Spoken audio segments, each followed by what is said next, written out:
Hey guys, so today we're going to show you the installation of our battery and battery tray, our fluid reservoir, and steering wheel and steering rack assembly on our Factory 5 Type 65 Coupe.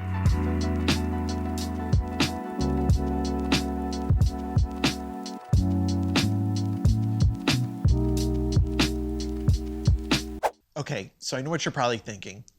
Didn't Factory 5 already provide you these parts and don't they work just fine? Well, the answer to that is yes. They're quality made parts that are period appropriate and should do the job just fine. However, there are a couple of reasons why we decided to change these out, and we'll go over those now, starting with the fluid reservoir. So Factory 5 includes two of these as part of their kit, one for the brakes and one for the clutch. To prevent a single point of failure, we're running a separate reservoir for the front brakes and one for the rear. Now, we could purchase an additional chrome reservoir and mount them similar to the picture shown, but that leads us into the second reason for the switch. These chrome reservoirs do not have a level indicator or a window to easily check fluid levels. For these reasons, we chose to upgrade to the 3-chamber reservoir made by Tilton. This is a popular upgrade amongst builders for its compact and modern design and the ease of checking fluid levels. To install the reservoir, first we'll need to set up how it will mount to the frame rail. We'll use a level to set our line as the frame rail is angled. The goal here is to install the reservoir so it's sitting level when the car is on the ground. Measuring the mounting points on the reservoir center to center, I transferred that to the line. To mount this to the frame rail, we're going to use riv nuts. Because there isn't space for a standard riv nut pulling tool, we're going to use this compact riv nut puller from Dorman. You can find this tool at your local AutoZone. If you want to learn more about rivets and riv nuts, check out our video here. We were able to find these chrome bolts at our local hardware store, and they matched really well with the hardware already mounted on the assembly. To drill the holes for the riv nuts, we had to shorten this 23/64 bit and fit it on our right angle drill. Next, you'll see me use a center punch to set marks for the holes. This actually worked really well through the tape, only leaving marks where I needed a drill.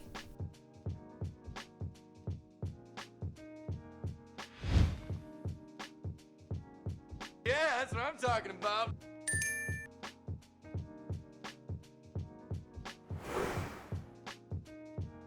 Now I'll set the riv nuts with the compact riv nut tool. It's important not to over tighten, as this may warp the threads on the riv nut.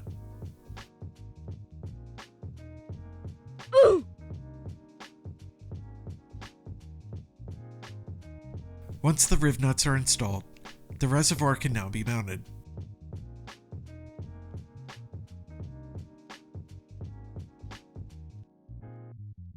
Now, you may have noticed the "for racing use only" stamped on the front of the reservoir.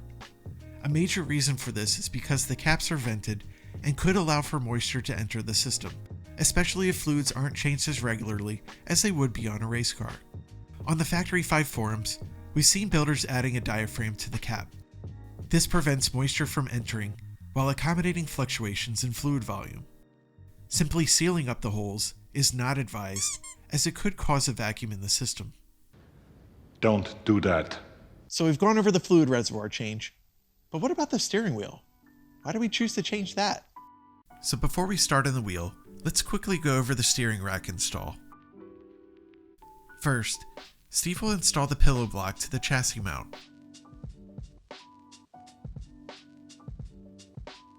When attempting to install the flange bearing, we noticed a clearance issue with the flange inside the footbox, so it was trimmed down to fit. The DD tube will need a recess drilled into it for a set screw on the universal joint to nest in, so those are lined up and a mark is made. The recess is drilled with a 3/16 bit, followed up by a 5/16 bit.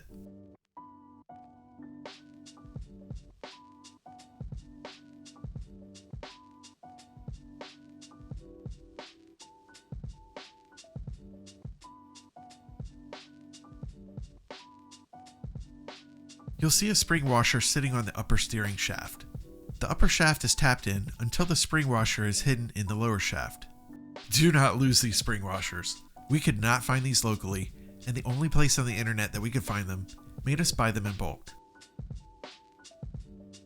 Okay, now we're on to the steering wheel change. Here's the classic Woody that comes with the kit.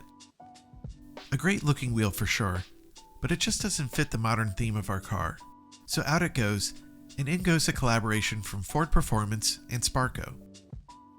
This racing wheel comes wrapped in Alcantara, measuring in at a 13-inch diameter, or 330 millimeters, for you blokes across the pond.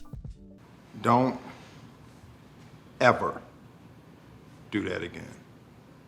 Do you hear me? When you compare the two wheels, you'll notice that the Sparco is a little bit smaller than the classic Woody. That smaller diameter gives us a quicker steering response and improves agility for that go-kart feel when you're carving up tight corners. And since getting in and out of these cars can be challenging, we're adding a hub adapter and a quick release from NRG Innovations to make life a little easier. While a smaller steering wheel can improve steering response, there are a few trade-offs to consider. You may notice a decrease in steering feedback, making it harder to feel subtle inputs from the road. Smaller wheels can also require larger hand movements for wider turns, which may not suit everyone's driving style. On the flip side, a larger steering wheel offers more leverage, making it easier to maneuver, particularly in vehicles without power steering.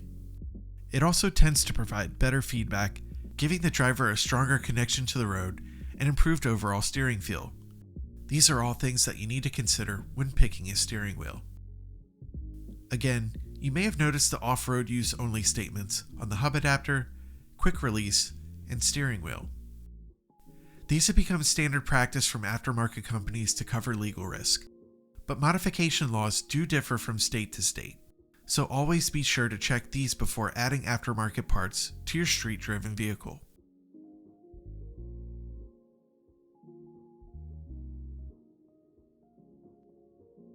And finally, we have the installation of the... Probably shouldn't have done this on arm day, but the installation of our battery and battery tray. We went with the PC925 from Odyssey, an AGM battery that's commonly recommended by coupe builders for its compact size and fast recharge times. We also picked up this sweet hold-down kit from Odyssey as well. Overkill? Maybe. But without a doubt, it's a beautiful piece and will certainly keep the battery locked in. Wait, there it is. Better Minecraft. Lock in, chat. Lock in! First, we'll set the tray and the Odyssey base plate. We decided to include the Factory 5 tray under the Odyssey mount for two reasons. The Odyssey tray wouldn't reach all the mounting points on the frame, and if we ever needed to run a standard car battery, the tray would be there. Before installing the plate, Tyler used a Dremel to remove some of the powder coating on the frame. This allows for a good connection point between the ground cable and the frame. The included foam pads are then added, and the battery is installed.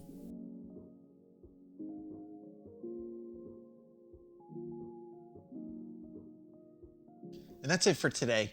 On our next episode, we plan on showing you the Wait, what is that noise?